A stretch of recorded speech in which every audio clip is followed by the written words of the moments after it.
Hi, ಹೇಗಿದ್ದೀರಾ? ಎಲ್ಲರೂ ಚೆನ್ನಾಗಿದ್ದೀರಾ ಅಂತ ಭಾವಿಸ್ತಾ ವಿಡಿಯೋಗೆ ಹೋಗೋಣ. ಥರ್ಡ್ ಐ ಕರ್ನಾಟಕ 09 ನಮ್ಮ ಚಾನಲ್ಗೆ ಸ್ವಾಗತ.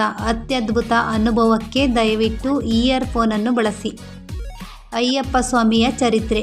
ಕಲಿಯುಗದಲ್ಲಿ ಧರ್ಮವನ್ನು ಕಾಪಾಡುವುದಕ್ಕೋಸ್ಕರ ಹರಿಹರ ಇಬ್ಬರು ಒಂದಾದರು. ಹಾಗೆ ಅವರು ಸೇರಿದ್ರಲ್ಲೇ ಹುಟ್ಟಿದವರೇ ಅಯ್ಯಪ್ಪ ಸ್ವಾಮಿ. ಅಯ್ಯಪ್ಪ ಸ್ವಾಮಿಗೆ ಧರ್ಮಶಾಸ್ತ್ರ ಅನ್ನುವ ಇನ್ನೊಂದು ಹೆಸರೂ ಇದೆ.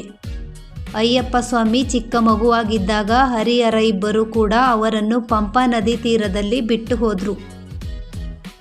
ಆ ಚಿಕ್ಕ ಮಗು ಆ ದಟ್ಟವಾದ ಅಡವಿಯಲ್ಲಿ ಮುದ್ದು ಮುದ್ದಾಗಿ ತುಂಬ ಅಂದವಾಗಿ ನಗಾಡ್ತಾ ಇತ್ತು. ಕಂಠ ಅಂತ ಹೇಳ್ತಾ ಇರುವ ಅವರ ಕುತ್ತಿಗೆಯಲ್ಲಿ ಚಿಕ್ಕ ಮಣಿಯೊಂದು ಇತ್ತು. ಅವರ ಕುತ್ತಿಗೆಯಲ್ಲಿದ್ದ ಆ ಮಣಿ ತುಂಬಾ ಚೆನ್ನಾಗಿ ಹೊಳೆಯುತ್ತಿತ್ತು. ಅವರಿಗೆ ಮಣಿಕಂಠ ಅನ್ನುವ ಹೆಸರೂ ಇತ್ತು. ಆ ಸಮಯದಲ್ಲಿ ಅಲ್ಲಿ ಅಡವಿಯಲ್ಲಿ ಬೇಟೆಯಾಡುವುದಕ್ಕೆ ಬಂದಿರುವ ಪಾಂದಾಳ ರಾಜನ ದೃಷ್ಟಿ ಆ ಮುದ್ದಾದ ಮಗುವಿನ ಮೇಲೆ ಬಿತ್ತು. ಈ ಮಗು ಇಷ್ಟು ಅಂದವಾಗಿದೆ, ಈ ಅಂದವಾದ ಮಗುವನ್ನು ಅಡವಿಯಲ್ಲಿ ಬಿಟ್ಟು ಹೋಗಿದ್ದು ಯಾರು ಅಂತ ಸುತ್ತಮುತ್ತ ಹುಡುಕಾಡಿದ್ರು. ಆವಾಗ ಶಿವಯ್ಯ ಮಹರ್ಷಿಯ ರೂಪದಲ್ಲಿ ಬಂದು, ಈ ಮಗು ದೇವರು ನಿನಗೋಸ್ಕರ ಕೊಟ್ಟಿದ್ದಾನೆ, ನಿನಗೆ ಮಕ್ಕಳಿಲ್ಲ ಅಲ್ವಾ ಅಂತ ಕೇಳಿದಾಗ ಆ ಪಾಂದಾಳ ರಾಜ, ಹೌದು ಸ್ವಾಮಿ, ನನಗೆ ಮಕ್ಕಳಿಲ್ಲ ಅಂತ ಹೇಳಿದರು. ಆ ಶಿವಯ್ಯ ನನಗೋಸ್ಕರ ಈ ಮಗುವನ್ನು ಕೊಟ್ಟಿದ್ದಾನೆ ಅಂತ ಆ ರಾಜ ಮಗುವನ್ನು ನೋಡಿದಾಗ ಮಗು ರಾಜನನ್ನು ನೋಡಿ ನಗಾಡ್ತಾ ಇತ್ತು. ರಾಜ ಆ ಮಗುವನ್ನು ತಗೊಂಡೋಗಿ ರಾಣಿಯ ಹತ್ತಿರ ಕೊಟ್ಟಾಗ ರಾಣಿ ಕೂಡ ಮಗುವನ್ನು ನೋಡಿ ತುಂಬಾ ಸಂತೋಷಪಟ್ಟರು.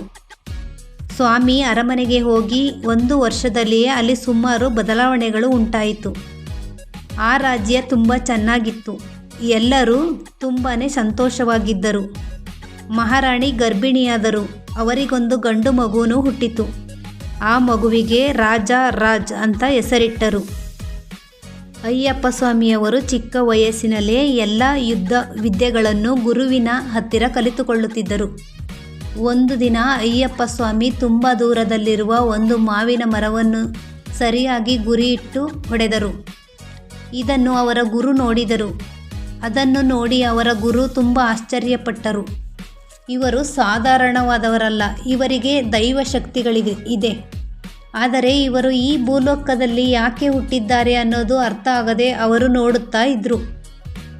ಆ ಗುರುವಿನ ಮಗನಿಗೆ ಹುಟ್ಟಿನಿಂದಾಗಲೇ ಕಣ್ಣು ಕಾಣಲಿಲ್ಲ, ಕಿವಿನೂ ಕೇಳಿಸಲಿಲ್ಲ.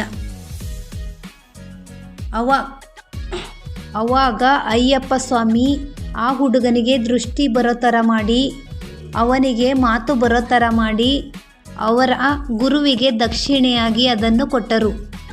ಜನರೆಲ್ಲರೂ ಅಪ್ಪ ಅಂತ ಅಯ್ಯಪ್ಪ ಸ್ವಾಮಿಯ ಮೇಲೆ ಪ್ರೀತಿಯಿಂದ ಇದ್ದರು. ಅಯ್ಯಪ್ಪ ಸ್ವಾಮಿಗೂ ಎಲ್ಲರೂ ಅಂದ್ರೇ ತುಂಬ ಪ್ರೀತಿ. ರಾಜ ರಾಣಿ ಇಬ್ಬರು ಅಯ್ಯಪ್ಪ ಸ್ವಾಮಿಯ ನಿಜವಾದ ತಂದೆ ತಾಯಿ ಇಲ್ಲ ಅಂದುಕೊಂಡು ಅವರನ್ನು ತುಂಬ ಪ್ರೀತಿಯಿಂದ ನೋಡಿಕೊಳ್ಳುತ್ತಿದ್ದರು. ಅಯ್ಯಪ್ಪ ಸ್ವಾಮಿಗೆ ಸರಿಯಾದ ವಯಸ್ಸು ಬಂದಾಗ ಪಾಂದಳ ರಾಜ ಪಾಂದಳ ರಾಜ್ಯಕ್ಕೆ ರಾಜನಾಗಿ ಮಾಡಬೇಕು ಅಂತ ಅಂದುಕೊಂಡು ಈ ವಿಷಯನ ಎಲ್ಲರ ಹತ್ರನೂ ಹೇಳಿದಾಗ ಎಲ್ಲರೂ ತುಂಬಾ ಸಂತೋಷಪಟ್ಟರು. ಆದರೆ ಮಂತ್ರಿಗೆ ಮಾತ್ರ ಅಯ್ಯಪ್ಪ ಸ್ವಾಮಿ ರಾಜನಾಗೋದ್ರಲ್ಲಿ ಸ್ವಲ್ಪನೂ ಇಷ್ಟ ಇಲ್ಲ. ಯಾಕಂದರೆ ಸುಮಾರು ಸಲ ಮಂತ್ರಿ ತಪ್ಪು ಮಾಡಿದಾಗ ಅಯ್ಯಪ್ಪ ಸ್ವಾಮಿ ಅವರನ್ನು ಪ್ರಶ್ನೆ ಕೇಳಿದರು.